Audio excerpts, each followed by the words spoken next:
Welcome to Out with Dan, the podcast that spotlights and examines the voices of LGBTQ+ authors, characters, and our allies. Together, we lift our voices and we tell our stories. I'm Dan White. Join me as I chat with this week's author.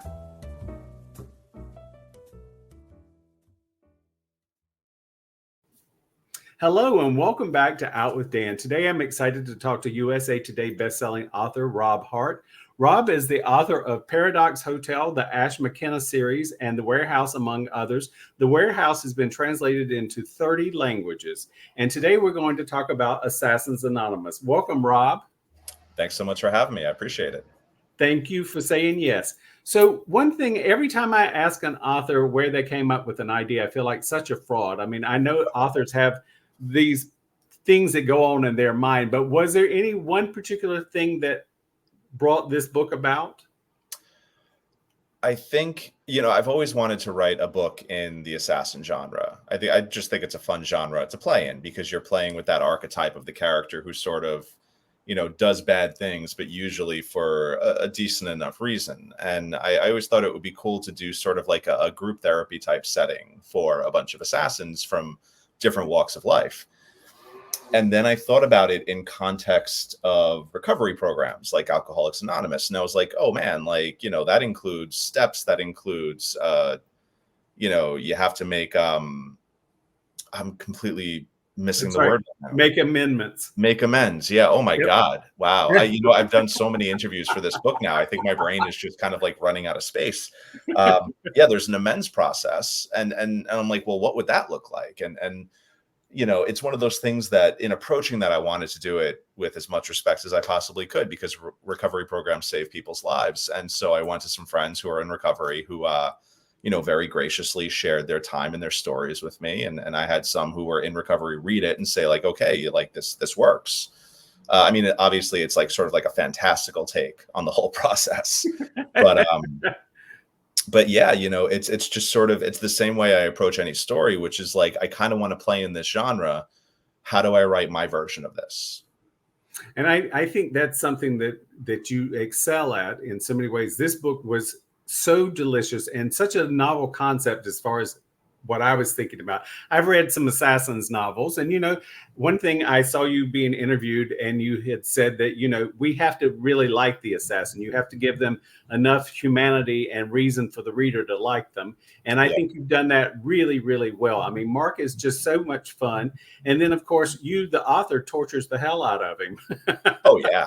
And it's also, it's functional in the sense that like I knew, because look, at the end of the day, these characters tend to be romanticized, right? At the end of the day, they're still killing people. Like even if the people they're killing are bad, which, in the real world, they're probably not always bad. They're probably more just troublesome to someone who has money.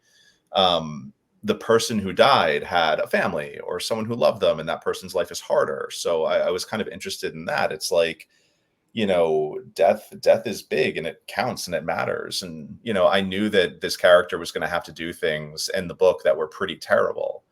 And I also knew that if the reader didn't love him, then they would walk away, so I went in with like the charisma turned up to 10 immediately. Well, and early on there, as I said jokingly, but it is true. I mean, you do torture Mark in so many ways. I mean, early on he's attacked. And he's trying so hard to work his steps that he's trying to remember that why he's changing his life for the better. And then he gets attacked. And of course, all humans want to defend themselves. And oftentimes we want to get retribution for being attacked. And yet you gave him such a humanity, and you gave him a circle of friends who were supportive. And so I've been to a program or two in my life. And so I know how it works. And you did such a great job in being respectful of everyone in the room. And that I think is a little difficult because not as an author, but I mean, here we are looking at people who are doing the same thing for a living, and you assume someone's going to fall off the wagon. It is how life works. And yet you approached it with such gentleness and such respect. And it was really fun. Well, thank you. That's, that's the question that's kind of interesting. Is I didn't want it to be window dressing. I didn't want it to be like a fun pitch. Like if they're doing the steps and they're in their program, it's got to matter. If someone falls off the wagon, it's got to matter. Like those things, it can't just be like, because sometimes people fall off the wagon in recovery and they go back to counting days, and that's okay. That's the process. But it also, I think, cheapens it if, I put them in situations where it's like, well, I'm just going to kill this person and go back to counting days tomorrow. Like that takes away from the power of them trying to find some sort of like actual meaningful change in their lives. This is a question I will continue to explore in the second book, which will be a lot of fun. Oh, I love it. I love it. Will Mark return? Mark will return, and I'm not going to say exactly who it is yet for people who haven't read it, but I'm actually moving the focus to another character in the group in this book. Gotcha. And it's a ton of fun. It's a little crazy. It's called the Medusa Protocol, and that'll be coming out next summer. I'm actually I'm gonna get off this podcast. I'm gonna go and pick my daughter up from school, and then I have copy edits to go over for the book. You're going to be a busy fellow, and I'm happy about that. I want you to stay as busy as possible entertaining us. Doing my best.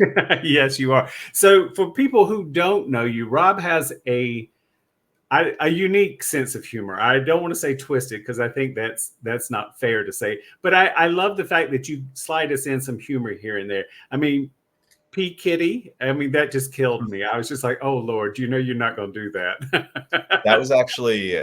that was the name of my grandmother's cat, P. Kitty, which my sister and my brother had named when they were young. And my grandmother has since passed. The cat has since passed, but it was such a great name. I was like, this is ridiculous. And of course, I thought of P. Diddy. Well, yeah, the only thing that kind of sucks is that like the timing wise, like all that news came out right before the book came out that he is actually a very, very, very bad person. But I don't think anyone held it against the cat. Luckily. Right. I don't think so either. So are you a cat or a dog person in real life? I'm more of a no pet person in real life. It's, and I like dogs. I like cats. It's just like, I've got so much on my plate that having another thing to keep alive and worry about and make sure is living a flourishing life. Like that's too much. Like I could barely keep up with my daughter most days. Well, and I will tell you, Rob, I echo that because most of my friends think I hate animals. I don't hate animals. I just know I'm not responsible enough to have one because animals come with a responsibility. They're like children. You can't just leave them for weeks on end and pretend they don't exist. Exactly. Not if you don't want to be run up by the police. So, yep. So tell the audience about Kenji. Yeah, so Kenji is Mark's sponsor in the program, and he's a former Yakuza hitter, which again, like this plays into this idea of like, I love the idea of pulling in killers from like different cultures and different places in the world. And he's sort of, he's that mentor character that Mark needs. And, they start in this place of, Kenji being a little frustrated with him because he's dragging his feet in the process. But I really love that character. I will say, so the book was optioned by Spielberg and Amblin, and I'm sort of agnostic on a lot of how they handle that kind of thing. Like that's not my world. That's not how I figure it out. But that is the only character in a book I've ever written with an actor in mind, which is Hiroyuki Sanada, who was just in Shogun. Who is one of my favorite actors of all time. And I would just do anything. Like if this movie thing works out, which you never know, it doesn't always do. I'm going to make a hard push that they at least consider him for that role. I love that. And I do think that sometimes when we write things, there are people that influence that writing, maybe somebody you think of and it's like, oh, this would be the perfect person. And I think that's the right dream to have because I do know because The Warehouse has been optioned twice. Yes. Your former book, and it is so gratifying to be optioned. And we all know that there's a whole bunch of things that could go right and a whole bunch of things that could go wrong or just simply out of our control. So it's great to be excited, but it's always, I'm sure, with a lot of trepidation.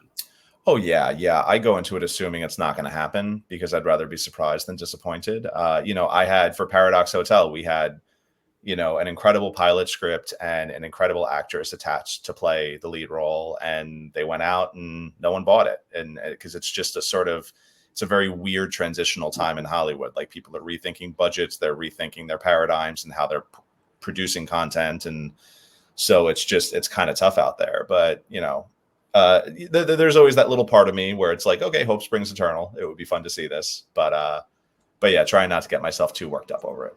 Well, so I'll get worked up for you because I will be.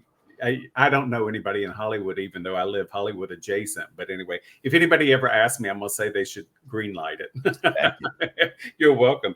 So each chapter, I'll tell the audience. So each chapter starts with what I might call a little bit of Zen. Chapter 9 starts with a man's friendships are one of the best measures of his worth, Charles Darwin. So how fun was it to find a little piece of Zen to start each chapter with?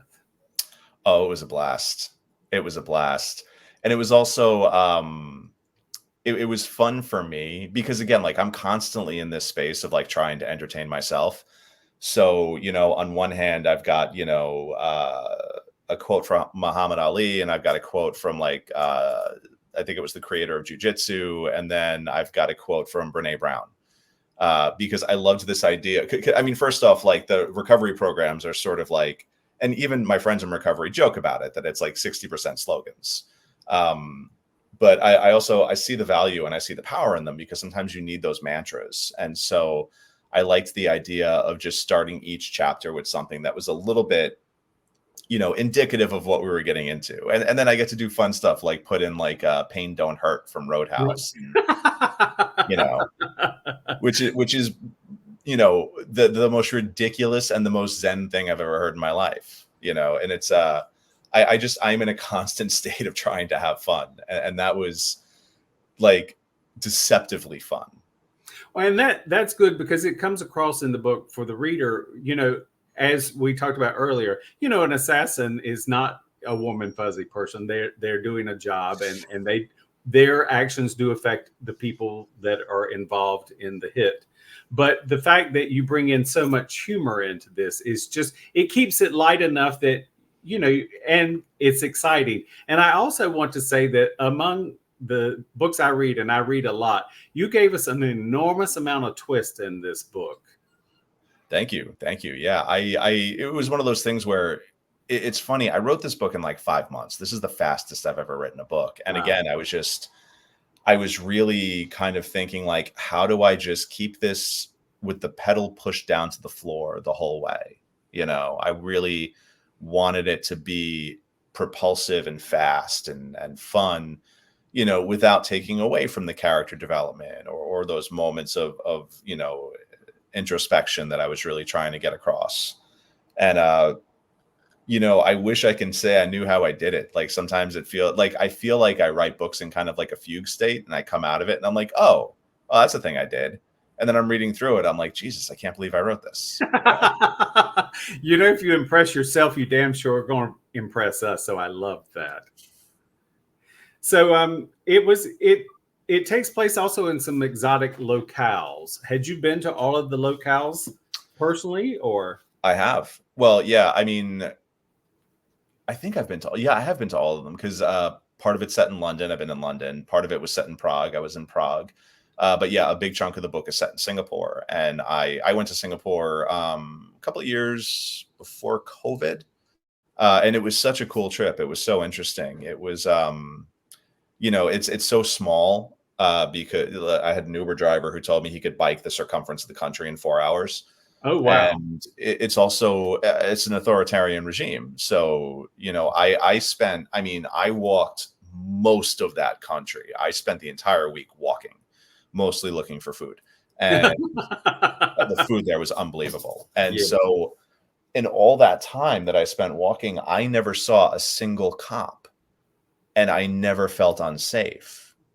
You know, but this is also a country where the government has put more people to death in a given year than are randomly killed in the streets. You know, it's not unfriendly, but it's definitely not scary either. And so it was one of those things where I thought it would be fun to, I always like to set books in places that I've been to, because I feel like it gives a little bit more of a sense of reality.